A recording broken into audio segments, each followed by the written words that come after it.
Hola a todos y bienvenidos. En esta ocasión estaremos tratando uno de los temas más interesantes y que en algún momento quizás nos hemos preguntado, el proceso de la fabricación de la cerveza, una de las bebidas alcohólicas más consumidas en todo el mundo. A lo largo de este video estará presentando Carla Enríquez, David Castillo, Idalia Martínez, Buena Esperanza y quien les habla, Sara Rosario. Antes que nada, debemos de conocer qué es esta bebida a la que llamamos cerveza. Pues la cerveza se conoce como todas las bebidas fermentadas que tienen como principal ingrediente la cebada malteada, el lúpulo, la levadura y el agua. Ciertamente se conoce la posibilidad de la utilización de otros ingredientes, tales como el trigo, el maíz, el arroz, el candeal, dorgo, entre otros. La cerveza es un licor no destilado que generalmente contiene de un 3 a un 9% en volumen de alcohol, pudiendo ser más en ocasiones. Este es preparado a base de cebada, como ya mencionamos, y otros cereales. Esta es fermentada en agua con levadura y aromatizada con lúpulo u otras plantas.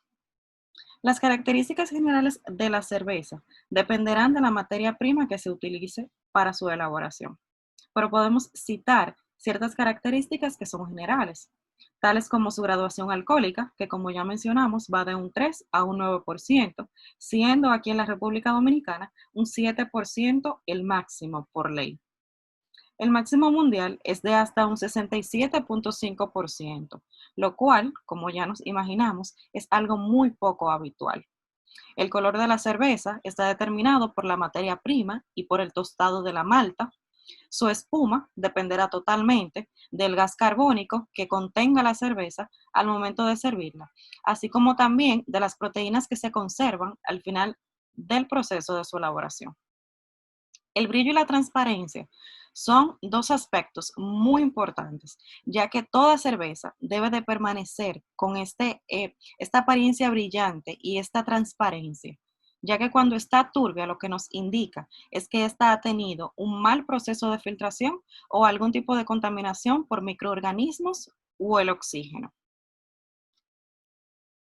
Como ya mencionamos, la cerveza es una de las bebidas más conocidas a nivel mundial y por lo tanto es muy antigua. Esta se dice que fue desarrollada por los antiguos elamitas, egipcios y sumerios. Las evidencias más antiguas datan del año 4000 a.C. en Mesopotamia. Esta se trataba de una bebida fermentada alcohólicamente con cebada que recibía el nombre de sicarú. Más tarde, los sumerios fueron los primeros en fermentar granos como la cebada. En principio, por casualidad, dejando un tipo de pan afuera que tuviera contacto con la lluvia y que luego con el calor y levaduras salvajes, pues este fermentaba. Y luego, pues lo hacían fermentar en tinajas de agua, produciendo así una bebida. Los egipcios, por otra parte, elaboraban su cerveza a partir de panes de cebada poco cocidos y fermentados en agua. Este tipo de cerveza era conocida con el nombre de situm. Los babilonios, por otro lado, pues desarrollaban el arte de la cerveza de una manera más profesional, por decirlo de alguna manera, o de una forma que lo llevaban a otro nivel, ya que estos elaboraban alrededor de 20 tipos de cervezas distintas. La cerveza propiamente como tal, como se le conoce como una bebida alcohólica, pues aparece en Europa en el siglo XIII, en la medida en el que este concepto de cerveza incluye el amargor propio del lúpulo, pues ya adquiere una característica esencial y algo que lo define, que es ese amargor característico que tienen todas las cervezas. Pues no se puede hablar de una verdadera industria cervecera ya hasta el siglo XIX, que es cuando empieza a aparecer en pequeñas fábricas, que ya que más que una producción artesanal, empieza a tener una producción industrial.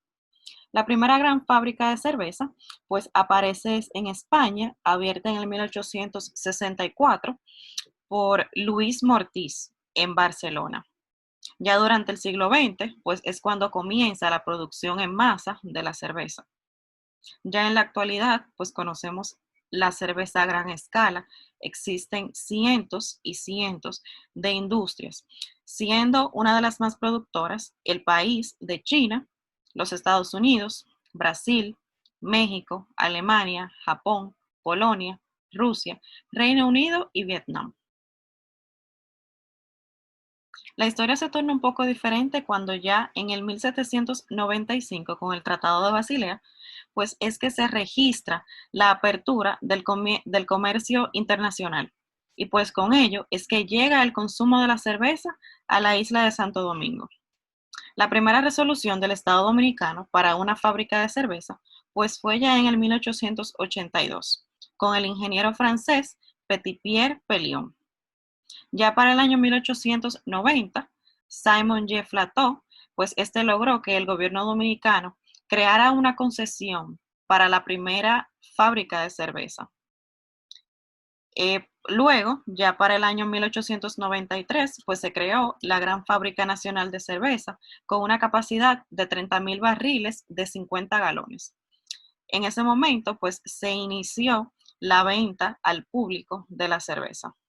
Más tarde, un empresario estadounidense conocido como Charles Wanzer, pues constituye lo que hoy conocemos como la Cervecería Nacional Dominicana. Esto fue en el 1929, con una inversión de $350,000. Y ya para el año 1935, pues es que se crea la cerveza más famosa que tenemos en el país, que es la cerveza Presidente, en honor al dictador Rafael Leónidas Trujillo. Existen distintos tipos de cerveza dependiendo el tipo de fermentación que éstas tienen. De la primera que vamos a hablar, pues será de la cerveza tipo Ale. Pues este grupo de cerveza que utilizan levaduras de fermentación alta se denominan así por producirse en la superficie exterior alta. Esta fermentación se forma con los cultivos que suben a la parte superior del tanque de fermentación. El término ale, pues se refiere, como ya mencionamos, al tipo de fermentación y no tiene nada que ver ni con el color, ni el estilo o el cuerpo de la cerveza, ya que las cervezas ale pueden ser pálidas u oscuras, pueden tener mucho o poco cuerpo, alta o baja graduación alcohólica y ser más o menos amargas. Todo va a depender, entre otras cosas, de la cantidad y el tipo de malta que se utilice, del lúpulo también, ya que este tiene una gran influencia en la amargura, y de la maduración que éste experimente. Algunos tipos de cerveza ale que podemos mencionar son los mostrados en pantalla. Está el Pale Ale, la cual tiene un color cobre, es de origen inglesa y tiene un sabor amargo. Está la Brown Ale, la cual tiene un color ámbar oscuro, es proveniente de Inglaterra y tiene un sabor ligeramente a lúpulo. Tenemos también la Red Ale, la cual tiene un color ámbar, es irlandesa y tiene un sabor a malta caramelo. Otros tipos de cerveza ale está la Porter, la cual tiene un color muy oscuro, muy similar a la bebida que conocemos como malta. Tiene un sabor asimismo malteado y achocolatado. Está también la Stout, que tiene un color oscuro, un excelente aroma y un alto grado de alcohol. La IPA, que es de un color cobrizo, tiene matices afrutados y un alto contenido en lúpulo. Por otro lado, tenemos las cervezas tipo lager. Este tipo de cerveza es una cerveza fermentada con una levadura que trabaja a baja temperatura en la parte baja del tanque, a diferencia de la que ya mencionamos, que es la ale, que tiene una fermentación en la parte alta del tanque. Esta lo tiene en la parte baja y se deja madurar en frío, alrededor de una temperatura de 0 grados Celsius. Las auténticas lager suelen madurar por un periodo de 2 a 6 meses, dependiendo del carácter que se quiera dar a la cerveza, siendo 3 o 4 semanas el tiempo mínimo, ya que si lo hacen por menos tiempo, pues crecerá y carecerá del acabado de una auténtica lager. Algunos de los tipos de cerveza lager más populares o más comunes está la Pilsener, que esta tiene un color claro, un contenido de alcohol medio, un sabor fresco y un acabado en seco. Está la Pale Lager, esta tiene un color claro, un sabor fuerte y una pequeña presencia de lúpulo. Tenemos la Box Run, esta tiene un color ámbar, sabor a malta tostada y tiene un mayor contenido de alcohol. Por otro lado, pues tenemos las cervezas artesanales. La principal diferencia entre las cervezas artesanales y las cervezas que se producen a nivel industrial no es necesariamente el tipo de materia prima que se usa, sino el método de producción que éstas tienen. Pues las cervezas artesanales no utilizan ningún tipo de aditivo artificial. Su proceso de elaboración es completamente manual, desde el molido de las maltas hasta el embotellamiento, al igual que éstas no sufren ningún proceso de filtración ni pasteurización que cambie o merme sus cualidades organolépticas. Normalmente, las cervezas artesanales se producen a partir de frutas, ya sea de naranja, de chinola, de fresa, entre otras frutas. También la podemos ver a partir de especies que sean picantes, como por ejemplo es muy popular una cerveza de canela. Existen muchísimos otros ingredientes que se pueden utilizar para las cervezas artesanales y como ya mencionamos, la diferencia primordial entre estas y las que se producen en la industria es específicamente que no tienen aditivos artificiales. Saludos buenas, mi nombre es Scarla Enríquez. En esta ocasión les voy a hablar acerca de las materias primas utilizadas en la fábrica de producción de cerveza. Entre estas están el agua, la cebada, el lúpulo y la levadura. A continuación les voy a hablar acerca del agua. El agua. Alrededor del 90% del contenido de la cerveza es agua y es por esto que este tiene un alto poder hidratante. El tipo de agua utilizado en la elaboración es también determinante en la calidad de la cerveza. De hecho, algunas de las variedades más conocidas de la cerveza, como la Pilsen o la Allen, han siempre estado muy vinculadas a la composición del agua de sus lugares de origen. Por tanto, de sus 4 componentes, el agua es el que determina la naturaleza básica de la cerveza. Consciente de la importancia de esta materia prima, históricamente las fábricas de cerveza se instalaron siempre próximas a ríos o manantiales importantes. El agua se utiliza para la elaboración de cerveza y esta tiene que ser un agua pura, potable, libre de sabores y olores, sin exceso de sales y exenta de materia orgánica. Esto es importante, ya que algunas cervecerías recurren a los métodos de corrección del agua para eliminar todos los minerales, añadiendo, si es preciso, aquellos que consideren necesario para elaborar su cerveza. Hay 2 características químicas en las que el agua se toma en cuenta para la producción de cerveza. Entre esas está la alcalinidad, es decir, su capacidad para neutralizar ácidos, es decir, el pH, y su dureza, lo que significa sus niveles de salinidad. La dureza del agua. Se denomina dureza del agua a la concentración de compuestos minerales que hay en una determinada cantidad de agua, en particular sales de magnesio y calcio. El agua, denominada comúnmente como dura, tiene una elevada concentración de dichas sales y el agua blanda tiene poca cantidad. El calcio. Este es un mineral principal que determina la dureza del agua, contribuye al sabor y la claridad del producto final de la cerveza. Es muy importante para la actividad de las enzimas de los componentes de la cerveza, así como por su efecto acidificador que tiene en el mosto. Está el magnesio. Este es esencial para el proceso de la elaboración de cerveza, ya que actúa con la levadura al producir ciertas enzimas requeridas para la fermentación. También influyen los sulfatos. Si hay mucho sulfuro en el agua, entonces tendrá un olor desagradable. Este también contribuye a la dureza permanente del líquido. De igual forma, su presencia actúa el amargor del lúpulo y la sensación de sequedad y frescura. Su exceso también puede resultar dañino.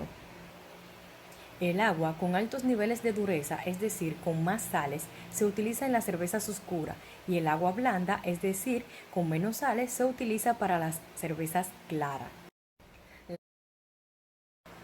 Por ejemplo, para la elaboración de las cervezas más ligeras, tipo Pilsen, se utiliza el agua con bajo contenido de calcio, las denominadas aguas blandas.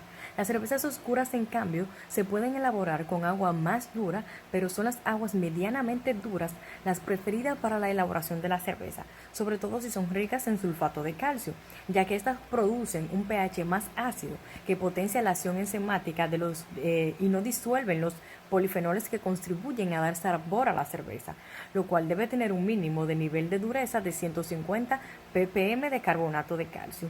Aquí podemos ver una tabla donde se clasifica la dureza del agua por carbonato de calcio. según la OMS o la Organización Mundial de la Salud. El pH. El pH expresa el grado de acidez o alcalinidad de una solución. Su nivel suele medirse en una escala que va desde el 1 al 14, como ya todos sabemos, en la cual el 7 se consideraría un término neutral. Y la solución que tiene un nivel de pH inferior a 7 se consideran ácidas, mientras que las que son superiores a 7 se consideran alcalinas. En la elaboración de la cerveza, el pH del agua no es directamente determinante, pero sí lo es el pH del mosto, y esto depende de todos los iones. El pH afectará a la actividad de las enzimas presentes en el mosto. El pH del agua natural suele estar en torno a 7 debido al dióxido de carbono disuelto y disminuye en el proceso del macerado entre 5.2 y 5.6. Esto se debe a que los iones de calcio reaccionan con los fosfatos presentes, de la cebada malteada acidificando la papilla. Lo que se espera es un pH ligeramente ácido en la papilla, que sea en torno a 5.3, donde las enzimas amilasa producen sus mejores rendimientos para extraer la máxima cantidad de azúcares. Mantener el nivel de pH cerca de 5.5 también será ideal para la extracción y transformación del lúpulo durante la cocción, la precipitación de las proteínas, la clarificación del mosto e incluso el proceso de fermentación. Si el pH del mosto no se encuentra en un intervalo adecuado, es posible corregirlo químicamente. Para reducirlo se puede utilizar sulfato de calcio o diferentes ácidos, láctico, fosfórico, sulfídrico o clorhídrico.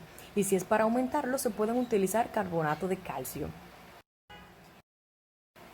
Está la cebada. De los ingredientes de la cerveza, la cebada es sin duda el principal. Esto se debe a que el grano de la cebada germinada son empleadas en la elaboración de la malta como ingrediente base. Aunque también se pueden utilizar cereales para la elaboración de la cerveza, como el trigo.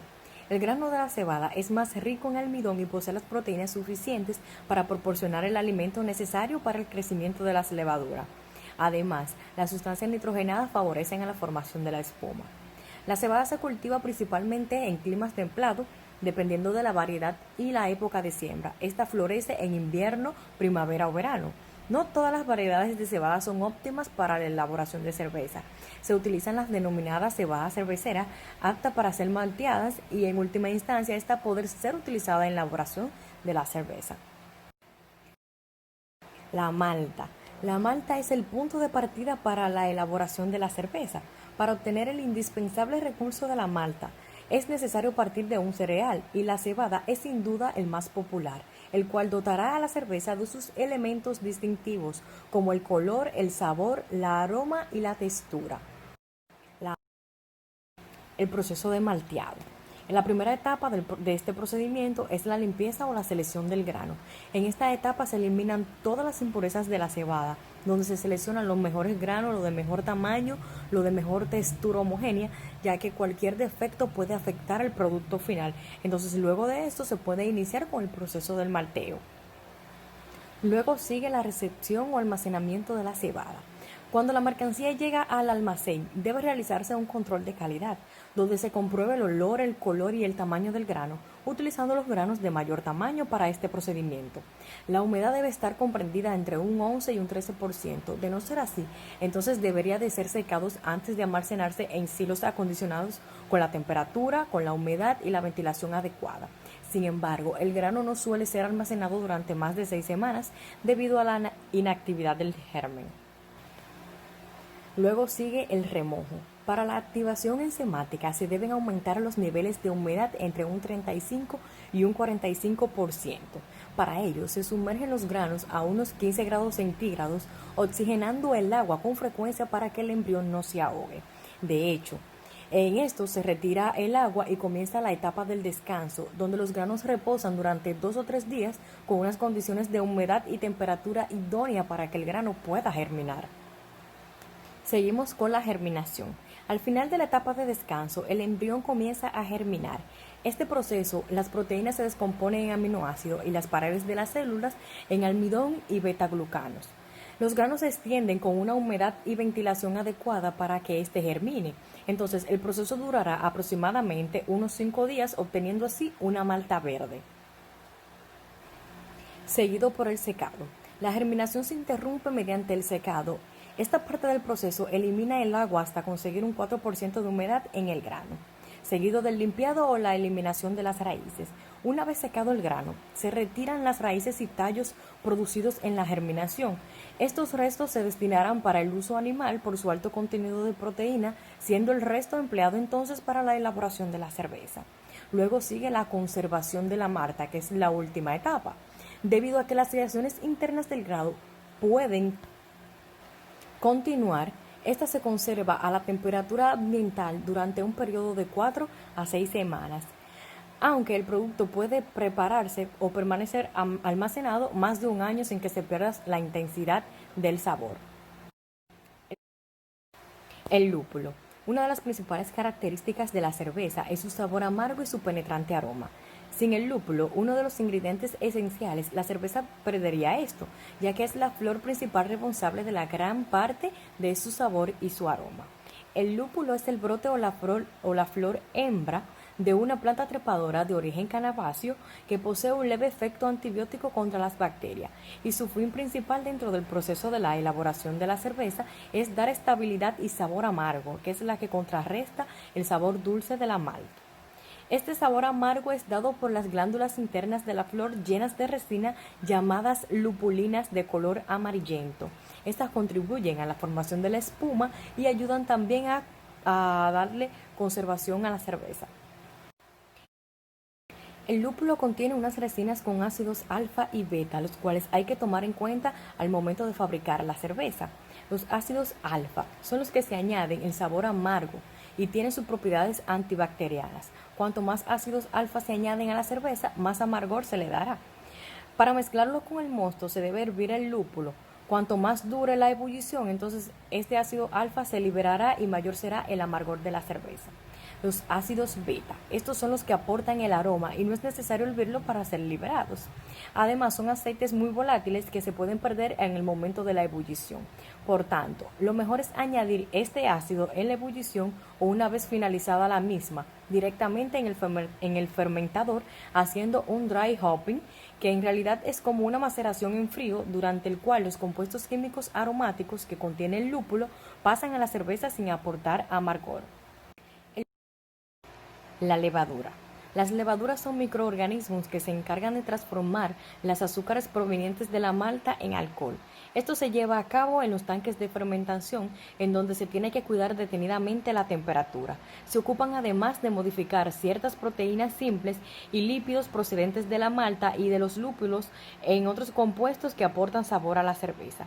Es capaz de fermentar mostos en un periodo de tiempo aceptable para producir niveles de etanol con un rango de 4 a 12% volumen-volumen. Existen dos tipos de levadura para la producción de cerveza, están las Lager y las Ale. Las Lager reciben el nombre científico de Saccharomyces pastorianus. Se trata de una levadura de fermentación baja, es decir, que literalmente su actividad se produce en la parte inferior del fermentador. Requiere temperaturas relativamente bajas de 0 a 12 grados centígrados. Da lugar a cervezas de aroma y sabor ligero, bastante seca, dado que esta levadura es excelente procesando la mayor parte de azúcares, incluida la rafinosa, un trisacárido presente en la cebada, por lo que se deja realmente un poco de dulzor residual. Las levaduras Ale son de fermentación alta, es decir, que trabajan cerca de la superficie del mosto y lo hacen a temperaturas que pueden oscilar entre los 10 y 24 grados centígrados. Su capacidad para acabar con ciertos azúcares es más limitada, o sea, no pueden digerir las rafinosas antes mencionadas, motivo por el cual la cerveza Ale suelen tener un cierto punto de dulzor. Además, estas levaduras son capaces de generar esteres que aportan aroma muy distintivo, a veces a hierba, especies o frutas, siendo en muchos casos responsable de la gran parte de la personalidad de las Ale. Es muy importante saber cuánta cantidad de levadura se debe añadir al momento de fabricar la cerveza, ya que añadir poca levadura puede complicar el proceso de fermentación, mientras que añadir demasiada levadura puede propiciar a la aparición de sabores indeseables en la cerveza. En esta tabla que podemos ver aquí es la diferencia que hay entre ambas levaduras, lo que ya mencioné anteriormente. Composición de la levadura. Las levaduras tienen un alto contenido de proteína, aproximadamente un 46% de alta digestibilidad, así como un adecuado perfil de aminoácidos esenciales como la lisina y la treonina, por lo que contribuye una buena fuente proteica para las aves jóvenes, terneros lactantes, acuiculturas y animales de compañía. Tiene un contenido apreciable de fibra soluble como almidón y azúcares como residuos del grano de cebada fermentado. Es una buena fuente de vitaminas del grupo B, en especial biotina y ácido fólico, y tiene un elevado contenido de fósforo, pero bajo en calcio.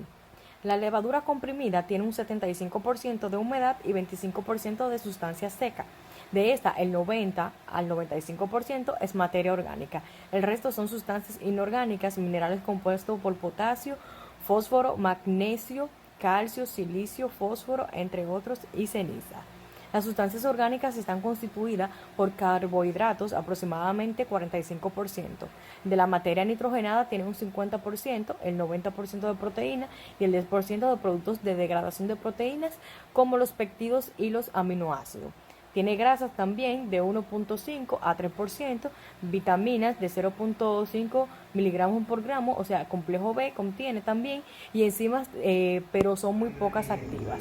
Saludos a todos, mi nombre es David Castillo y yo estaré hablando acerca del proceso de producción. Veamos. Este es el diagrama general de un proceso de producción de cerveza tradicional. No lo vean complicado, bueno, se ve un poco complicado, ¿verdad? Pero es porque están todas las etapas, pero más adelante detallaremos cada una de ellas y ya veremos cómo no es tan complicado. Bien, aquí tenemos ya el proceso un poco más detallado, dividido por etapas. Lo dividimos en tres etapas que a la vez están subdivididas por números. Por ejemplo, aquí tenemos la etapa del mosto o del uso del mosto. Como se puede ver, aquí tenemos los hilos de malta y los hilos de semola, que también se llaman juntos, que son otro tipo de granos como maíz y arroz, que se le añaden a la cerveza para conferirle algún sabor, olor característico o determinado según sea el tipo de cerveza que se quiera crear. Luego vemos que aquí después del silo sale a una balanza de molino, luego luego se muelen, luego entra aquí al cocedor de cereal y se mezcla con agua. Pasa aquí esta etapa que es la número 2, la número 3, porque la 2 es la etapa de molino y donde se empieza es materia prima, que en este caso sería la malta.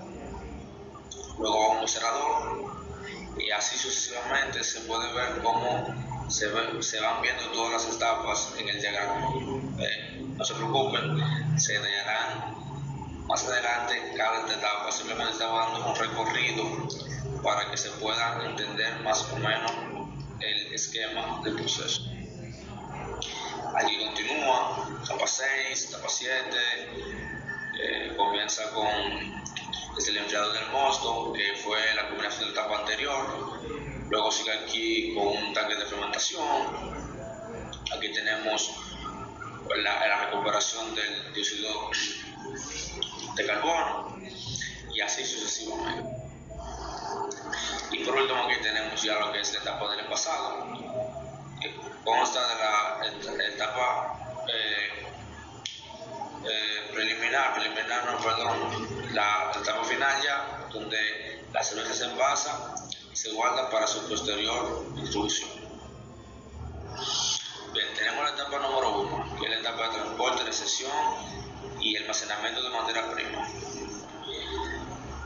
En esta etapa, o sea, la malta, como mi compañera explicó, usualmente las plantas de producción de cerveza, por lo general, tienen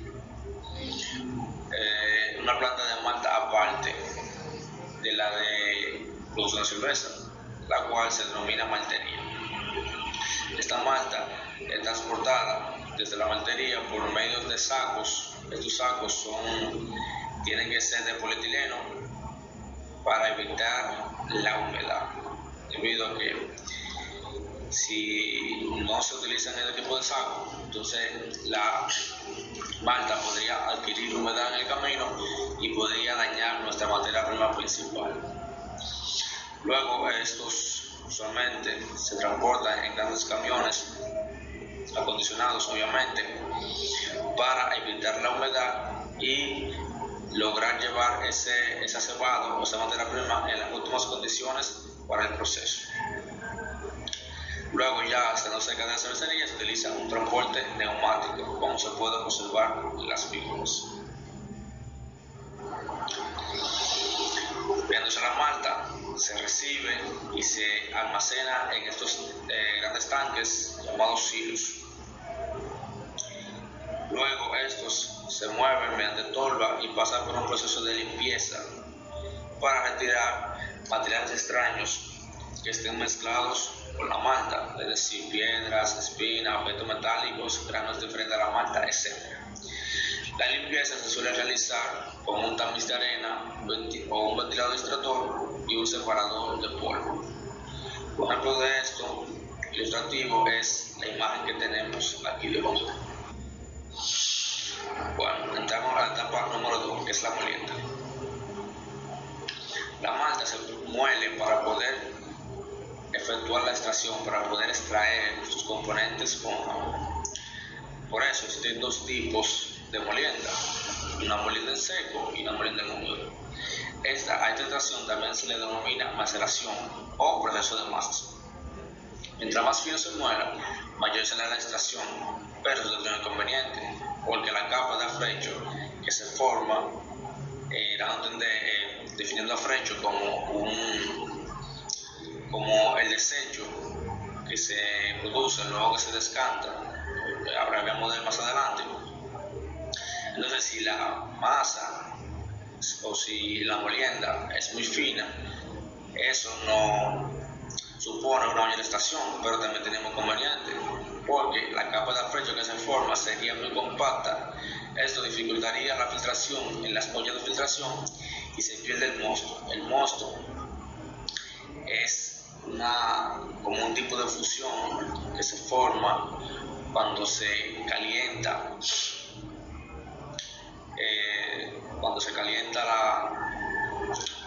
la malta molida con agua, y también que se le agrega el lúgulus, pero de eso se hablará más adelante. Entonces, si esta molienda es muy fina, entonces eso se resulta muy difícil de retirar de la olla de filtración y se pierde el mosto porque no puede retirarse fácilmente. Entonces, básicamente, como dice el refrán, sería mal hacer del chivo, porque la ganancia por extracción sería menor que la pérdida de mosto que queda en los afrechos. En consecuencia, la malta debe ser molida de tal forma que las cámaras se rompan lo menos posible, que las cáscaras, se rompan lo menos posible, y que el cuerpo harinoso del grano o endospermo quede bien molido. Así la filtración será rápida y los afrechos pueden lavarse eficientemente.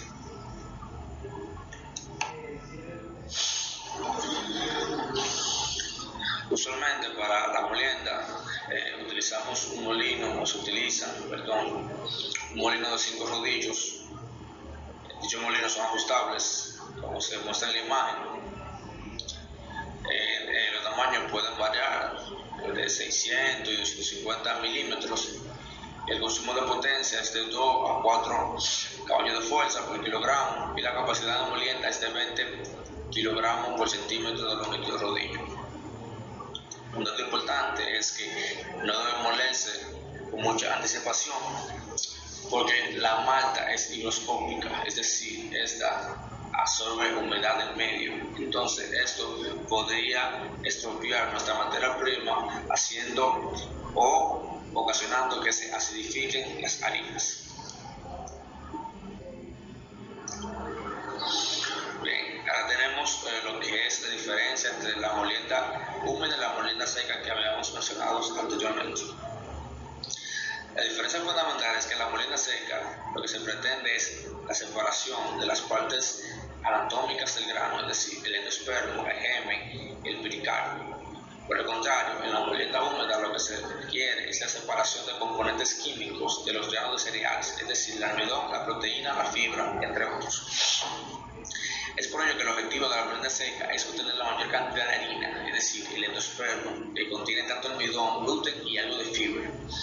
Por el contrario, en la molienda húmeda se quiere obtener la mayor cantidad posible de almidón, o sea, el gluten, proteínas, fibras, etc., con una pureza lo más alta posible.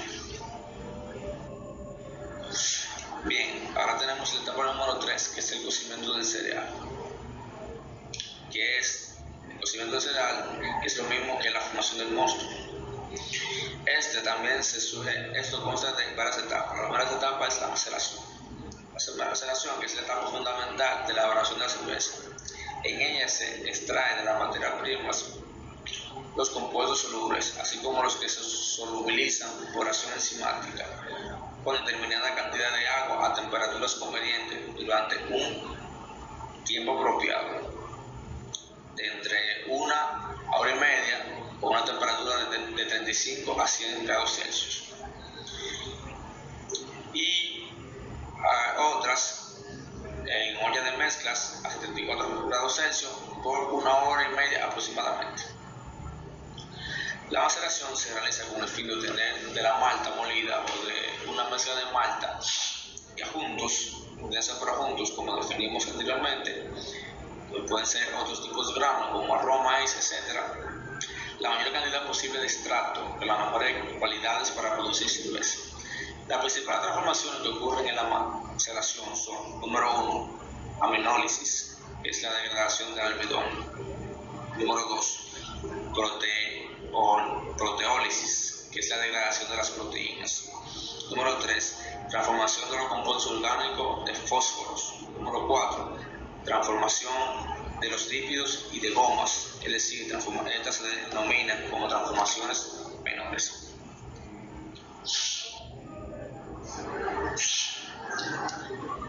La maceración, como tal, tiene varias fases. La número 1 es la extracción de las sustancias solubles, las cuales contribuyen del 10 al 20% del extracto, es decir, estos son azúcares, taninos, enzimas, fosfatos orgánicos y demás. Número 2, solubilización parcial del grano y los adjuntos, lo cual se logra por medios físicos, pero principalmente por acción enzimática. Número 3, degradación, en la cual se activan algunas enzimas como la beta-amilasa y se forman otras como la alfa-amilasa. La degradación consiste en el removimiento de sustancias complejas de alto peso molecular en sustancias más simples por acción enzimática. Y número 4, eliminación de sustancias coagulables y precipitables a la temperatura del proceso, algunas de las cuales se sedimentan durante la maceración, es decir, los fosfatos. Vean que tenemos un equipo de maceración como tal, con todas sus partes numeradas y descritas. Por ejemplo, tenemos la número 1, que es la salida de esa bomba de masas; la número 2, que llega desde la bomba de masas; número 3, válvula para descarga de condensado, que están aquí 1, 2, 3, etc. Y por cuenta de 26 partes aproximadamente. Pasamos ahora a la etapa número 4, que es la filtración del mosto. Bien, el mosto, después que se formó en la etapa anterior, como vimos, viene con ciertas irregularidades y productos noceados y muchas partículas de suspensión que debe ser filtrado convenientemente para que quede un mosto limpio, libre de impurezas que no molestan a la fermentación, puesto que el mosto es el producto el cual llevamos a fermentar. Por esta razón, para que la malta remojada que existe al final del proceso anterior, en forma de masa espesa sobrante, es decir, el afrecho, como le había mencionado anteriormente, se retire y se emplea como subproducto para la elaboración de alimentos para los animales. La filtración se lleva a cabo en una olla de filtración convencional. Los objetivos de la filtración del mosto son: número 1, obtención del mosto brillante y libre de sedimentos; número 2, reducción de las pérdidas de extracto sin afectar la calidad del mosto. Y número 3, obtención de la mayor cantidad posible de mosto por día. Bien, pasamos a la etapa número 5, que es la etapa de ebullición y enfriado del mosto. Tras el filtrado, se introduce el mosto filtrado en una olla y se pone a hervir durante algún tiempo, es decir, aproximadamente 90 minutos, con el objeto de esterilizarlo de bacterias que hayan podido aparecer durante los procesos anteriores. En este momento se añade el lúpulo con un doble objetivo. El objetivo número 1 es la estabilización del mosto por inactivación de enzimas, destrucción de microorganismos y coagulación de sustancias nitrogenadas que pueden causar turbidez. Y número 2, extracción y solubilización de las sustancias amargas del lúpulo. Perdón. Aquí tenemos un equipo de cocción del mosto generalizado. O sea, no todo tiene que ser igual que este, sino que esto es una representación gráfica, con todas sus partes numeradas, como el anterior que era para la cocción. Digo, que era para la cocción sí, del mosto. Bien, ahora tenemos la etapa número 5, que es el cocimiento del mosto. Bien, en esta etapa del cocimiento del mosto hay dos partes importantes que deben ocurrir. Número 1 es la sedimentación y número 2 es el enfriamiento. En la sedimentación se retiran residuos que pueden tapar el enfriador o causar incrustaciones que le estarían eficiencia. Número 2, si se fermenta el mosto sin ser previamente sometido a sedimentación, afecta adversamente el sabor amargo, áspero, aroma y sabor extraño. El mosto con removimientos en caliente da lugar a fermentaciones anormales. Esto causa una degeneración en la levadura. Y si no se retira el removimiento en caliente, resulta cervezas con mayor color, porque el rompimiento contiene sustancias colorantes. Y esto podría afectar dependiendo del tipo de cerveza que se quiera crear. Por ejemplo, si se quiere crear una cerveza clara o tan oscura, entonces esta parte aquí afectaría bastante nuestro producto final. En el enfriamiento, aquí se busca disminuir la temperatura del mosto para agregar la levadura e iniciar la fermentación. Generalmente el mosto se enfría hasta en un intervalo de 6 a 10 grados Celsius en una cerveza tipo lager y hasta 10 a 14 grados Celsius en cerveza tipo ale. No es conveniente enfriar demasiado el mosto porque a temperatura muy baja se inhibe el trabajo de la levadura, es decir, la levadura deja de funcionar y de segregar alcohol. Igualmente la levadura se inactiva también por una alta temperatura alrededor de los 40 grados Celsius. Bien, aquí tenemos un tanque de sedimentación, propiamente dicho, y un enfriador de lo que se suele utilizar para enfriar. Pasamos a la etapa número 6, que es la fermentación. Aquí la levadura, como lo sabemos, son los organismos encargados de efectuar la fermentación. Estos se alimentan de los azúcares del mosto, liberando alcohol y dióxido de carbono. Este proceso es exotérmico, es decir, libera calor, por lo que usualmente los tanques deben estar provistos de un sistema de refrigeración o de enfriamiento. También dichos tanques constan de una salida por la parte superior, en la mayoría de los casos, para el dióxido de carbono producido, atraparlo, circularlo, llevarlo a una etapa de purificación y luego una etapa posterior que será aplicada después introducirlo de nuevo. Aquí tenemos algunos tipos de levadura, como son la levadura de alta fermentación, que se suele utilizar, cuyos rangos de temperatura de trabajo son de 18 y 25 grados Celsius. Estos permanecen activas de 4 a 6 días. También tenemos la levadura de baja fermentación, cuyo rango de temperatura de trabajo es de 6 y 10 grados Celsius, y con un intervalo de días entre 8 y 10 días. Como ya había mencionado anteriormente, el CO2 que se produce en la fermentación es reutilizado y purificado y luego se vuelve a utilizar en una etapa posterior.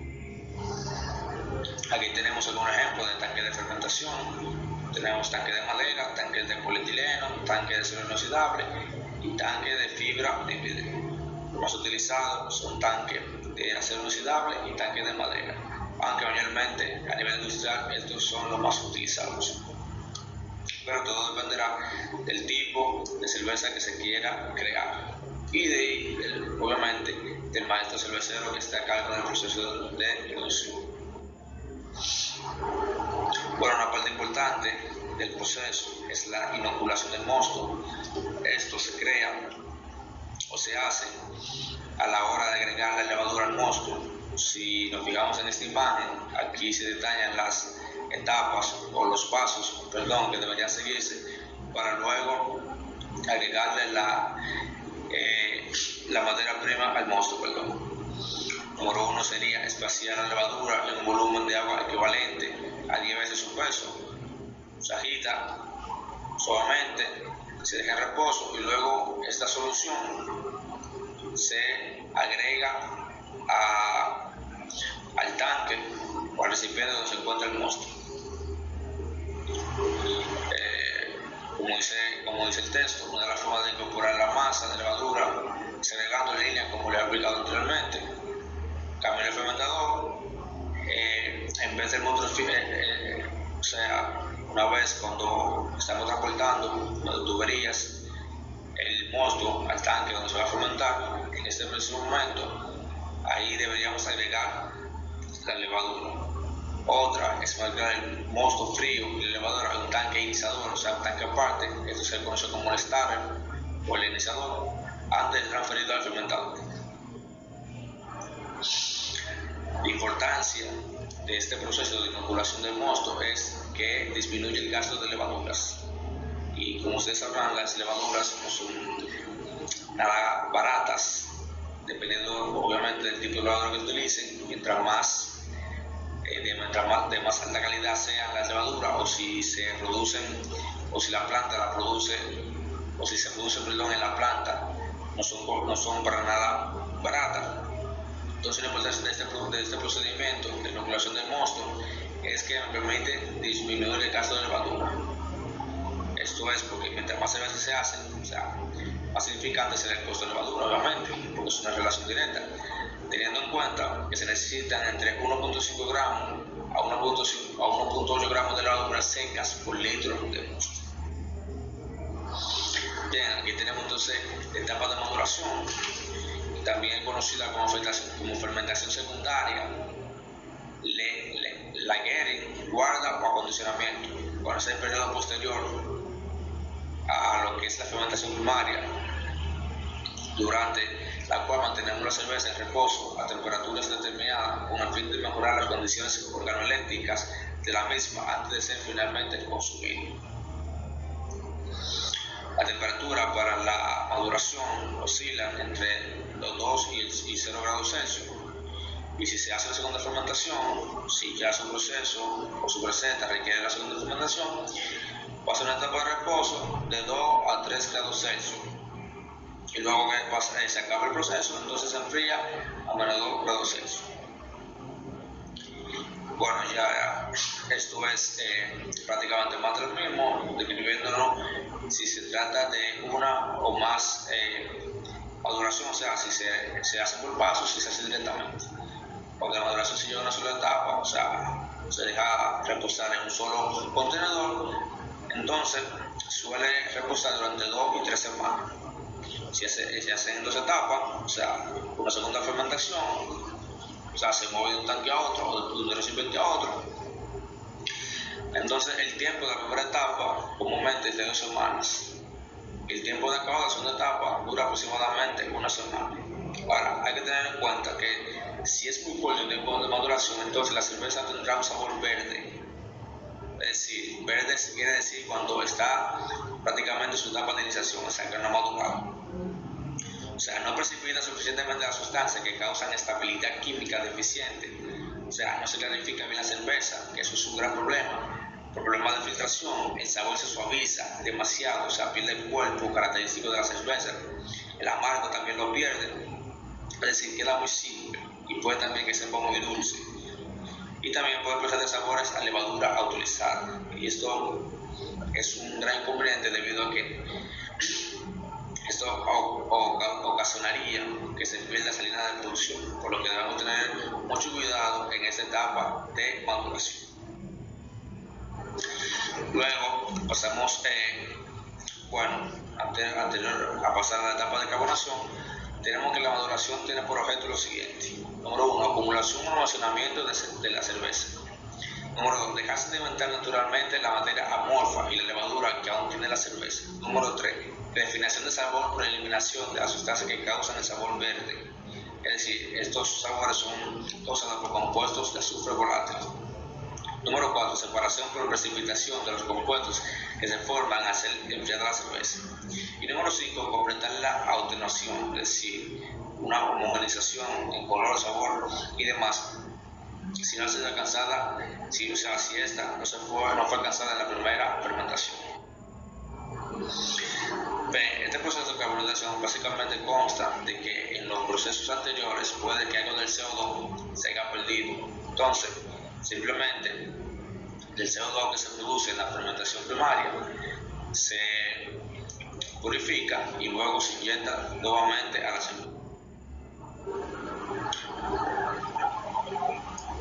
Principalmente se agrega con el objetivo de agregar efervescencia característica de la cerveza. Algunos factores que influyen en la carbonatación son la temperatura de la cerveza, la presión del dióxido de carbono en el carbonatador, la dispersión del CO2 de la cerveza, etc. Bien, pasamos a la etapa número 8, que es filtración de la cerveza. Luego que pasa el proceso de carbonatación, entonces la filtración, viene la filtración, la cual tiene por objetivo hacer que la cerveza tenga un mayor grado de conservación, de forma que no se produzcan cambios visibles durante un tiempo prolongado. Para ello se lleva a cabo la separación de células de levaduras y otras sustancias que pueden precipitar por sí solas y extruir la cerveza. Usualmente se suelen utilizar filtración por centrífuga o filtro de prensa.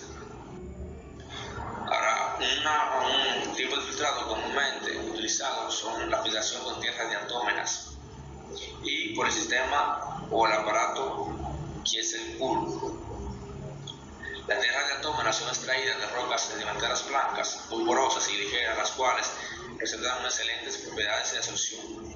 Un filtro de Kieselguhr tiene capacidad de retener partículas inestables de la cerveza de hasta 0.1 milímetros de tamaño. La filtración con tierras diatómeas, se lleva a cabo fundamentalmente mediante filtros de precapa, como veremos en la imagen más adelante. En los filtros de precapa, la filtración se hace a través de un medio filtrante, tratándose de dicho medio generalmente de tierras diatómeas. Aquí tenemos un filtro que es utilizado, que es el filtro de placas. Se suele utilizar como complementario a la filtración Kieselguhr, que fue la que mencionamos anteriormente, y donde las placas que conforman este filtro están compuestas por celulosa y tierras diatómeas. Bueno, pasamos a la etapa número 9, que es el envasado. En esto, básicamente, resumiendo, se trata de las botellas, esterilizarlas, lavarlas. Se suele utilizar soda cáustica a diferentes concentraciones, entre 1% y 4%. Las botellas usualmente entran en fila de 30 a 40 botellas a la máquina por unos orificios. Y luego se van lavando y se enjuagan con agua, usualmente un agua caliente. Y se agrega soda cáustica para eliminar algunos residuos o impurezas que tengan las botellas.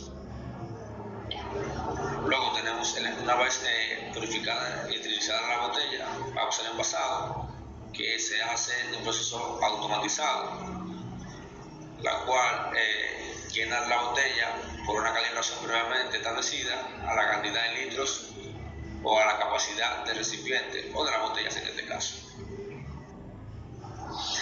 Aquí tenemos algunas imágenes de lo que es ya la etapa del envasado y cómo se ve en una planta industrial.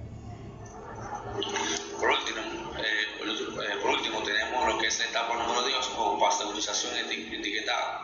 La pasteurización Si la operación o el producto, perdón, es embotellado, luego es embotellado, es transportado a través de la máquina pasteurizadora, pasando primero por una zona de refrigeración para detener el crecimiento de organismos.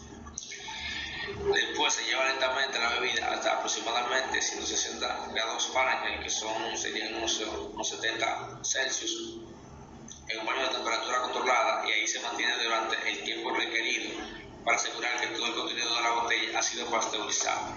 Esto suele durar aproximadamente un intervalo de 12 y 15 minutos.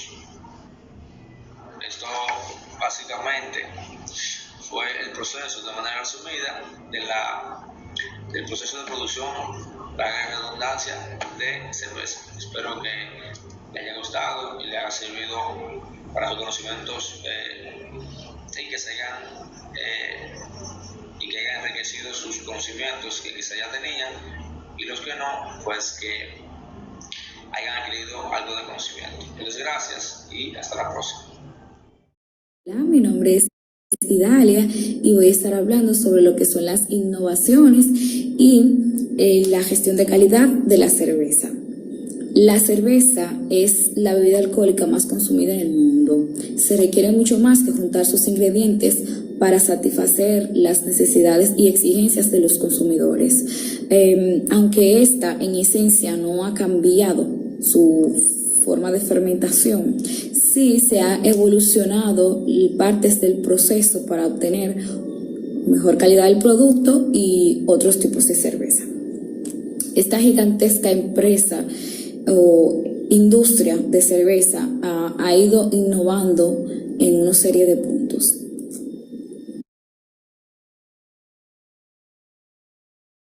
La gigantesca industria ha estado llena de innovaciones y creatividad, tales como lo son la introducción de la tapa metálica en sustitución del tapón de corcho.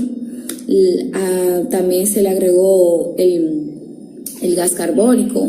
Otra cosa también que se innovó fue el tintado de la botella de cerveza, de la botella de cristal de cerveza, con el fin de aislar de la luz lo que es el líquido interior, para evitar que se generen sabores o un gusto desagradable en la cerveza. Otra innovación fue también el agregar lo que es otro empaque en la cerveza, como es la lata, que hace una similitud con lo que es el barril, ya que aísla completamente el líquido de la luz. A esta innovación de la lata se le agregó otra innovación, ya que en un principio esta daba un sabor metálico a lo que es la cerveza. Entonces, para evitar eso, se agregó un recubrimiento interno de silicona para que el líquido y el metal no entren en contacto en ningún momento. También, por la necesidad de incrementar la producción, las llenadoras de las botellas se pasaron de ser manual a ser con máquinas, y se le incrementó la velocidad para satisfacer la producción. Otra innovación es la olla de cocimiento, que antes eran de cobre y ahora son de acero inoxidable. También a esta se le ha agregado el tamaño, o sea, se le ha aumentado su tamaño con el fin de cumplir con los requerimientos de más producción. Bien, está la implementación de fermentadores isobáricos, que estos aíslan completamente el líquido y no lo dejan que entre en contacto con el oxígeno hasta que no llegue hasta el consumidor final, ya que si esto pasara, pues ese líquido se oxidara. Destacar que se han creado sistemas informáticos que han supuesto una mejora en la elaboración de la cerveza.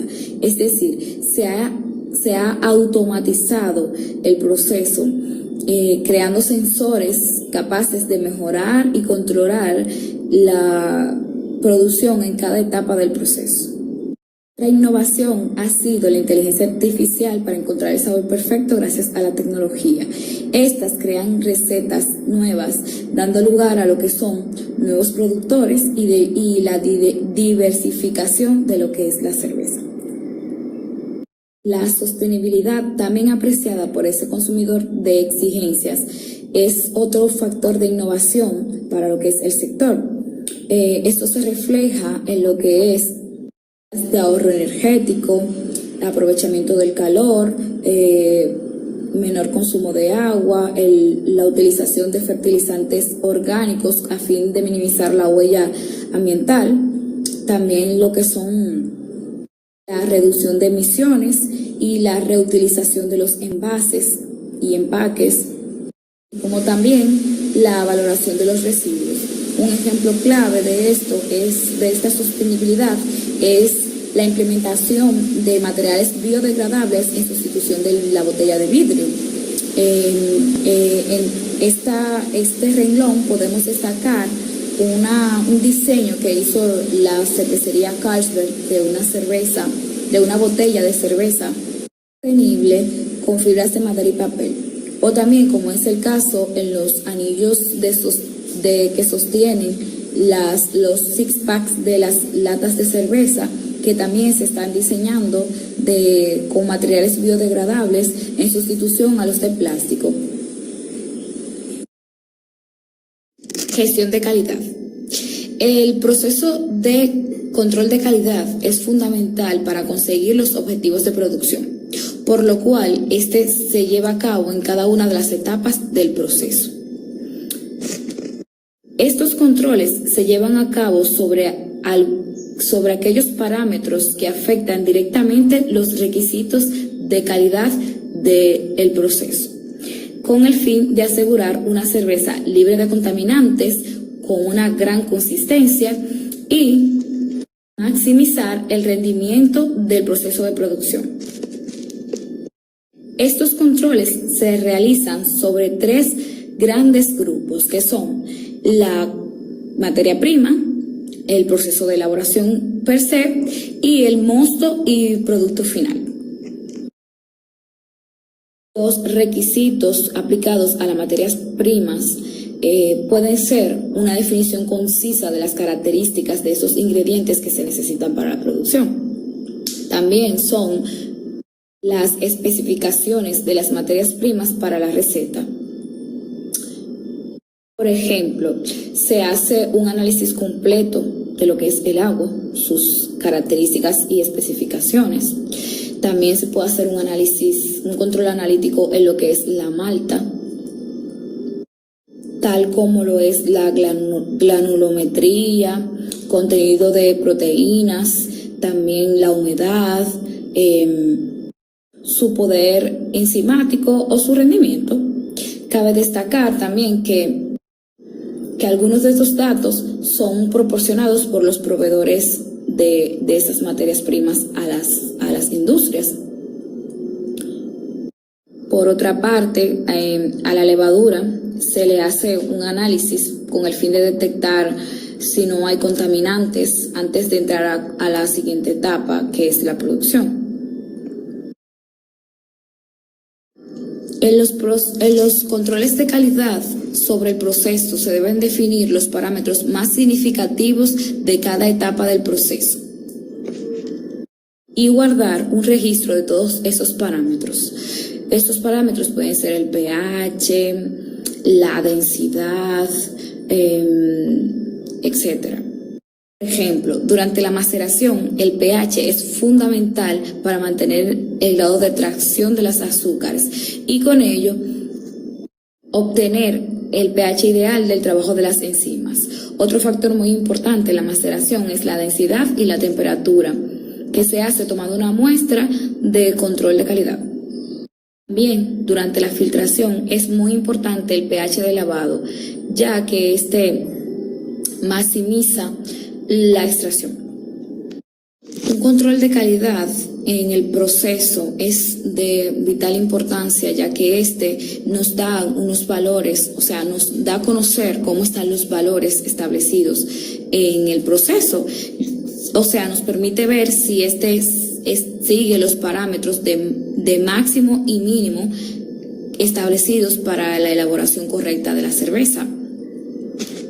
Una vez que se garantizan los parámetros de elaboración bajo el control en todas las fases del proceso, pues se pasa a lo que es un control físico-químico sobre el mosto y la cerveza final.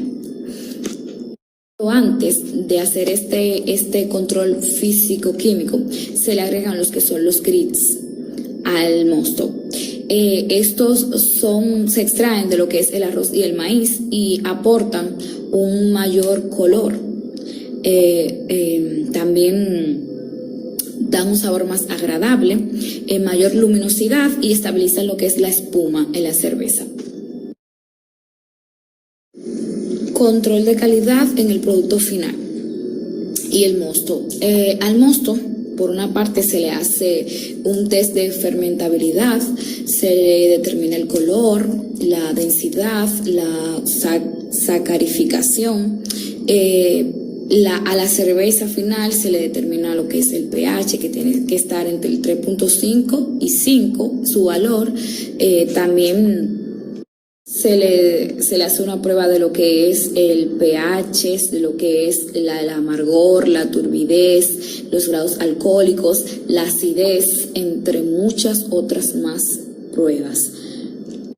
Una vez ya finalizados los controles de calidad, se debe hacer lo que es un registro de datos con la fecha de elaboración para tener para tener una referencia de cada uno de los parámetros obtenidos frente a los requeridos. Cada uno de estos parámetros debe estar en su unidad de medida, la medida de obtención y el máximo y mínimo permitido. Y ahora, continuando con nuestra exposición, les estaré hablando acerca del proceso de higienización dentro de la producción de cerveza.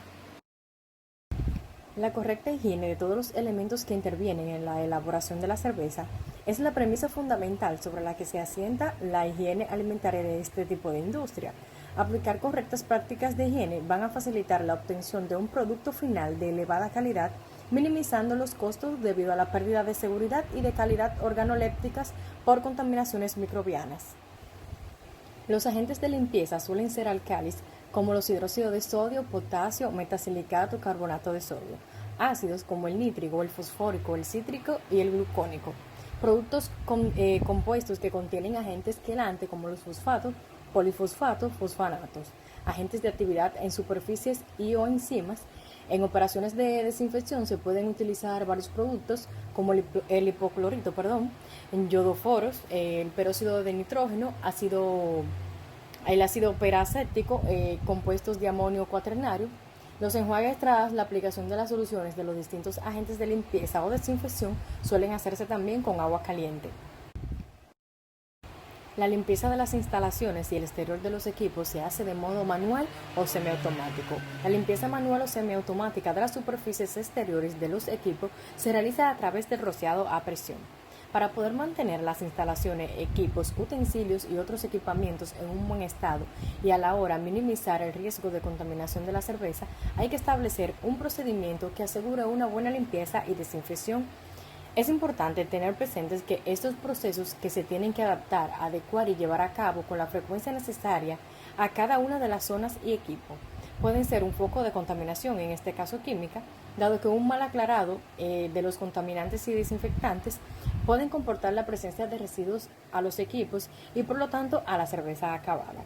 La limpieza y desinfección que a esta se le aplican las instalaciones de equipo y superficie, así como los mismos utensilios de limpieza.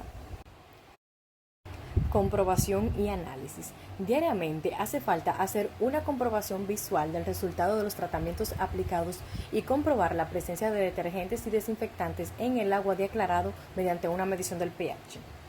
Bianualmente hace falta también la verificación del procedimiento de limpieza y la desinfección con análisis microbiológicos de equipamientos en contactos con el producto alimenticio y utensilios de trabajo.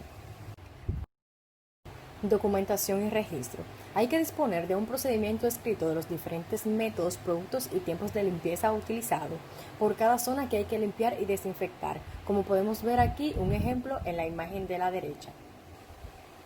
También hay que registrar quién, cuándo y dónde se han llevado a cabo las actividades de limpieza y desinfección y su comprobación.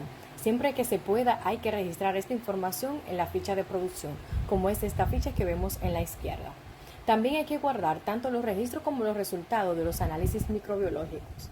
Además, hay que disponer de las fichas técnicas y de seguridad de todos los productos de limpieza y desinfección suministrados por los proveedores y los documentos acreditativos. En el caso de la manipulación de alguno de los productos se requiere de un conocimiento especial.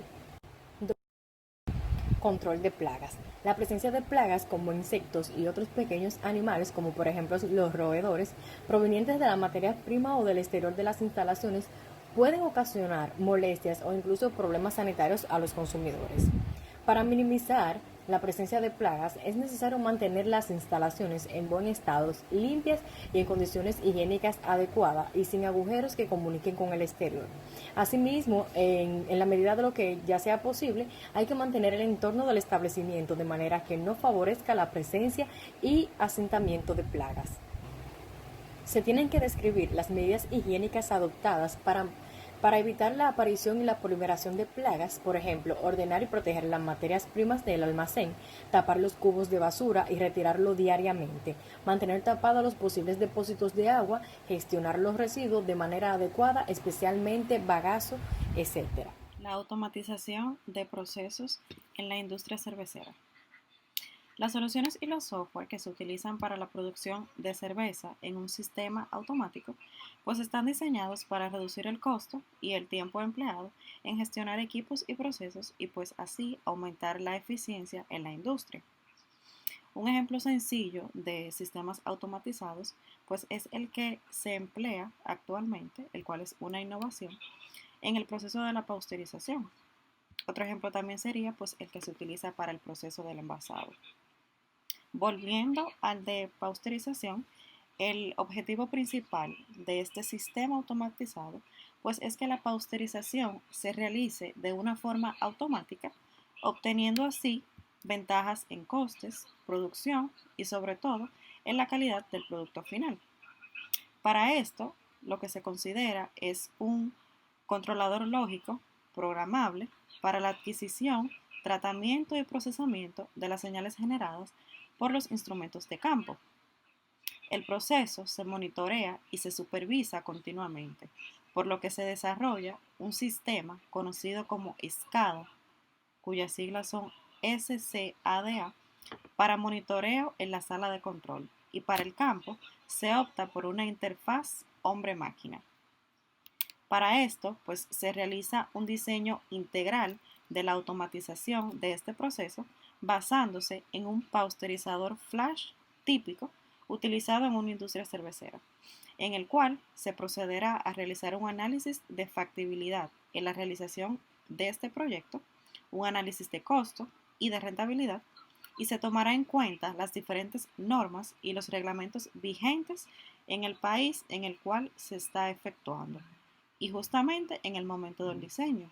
Por lo tanto, esas normas tienen que estar actualizadas a la fecha. Y pues finalmente lo que se hace es que se presenta la calibración de estos instrumentos y de los equipos que sean necesarios y que se deben seguir como norma para el correcto desempeño de este sistema automatizado.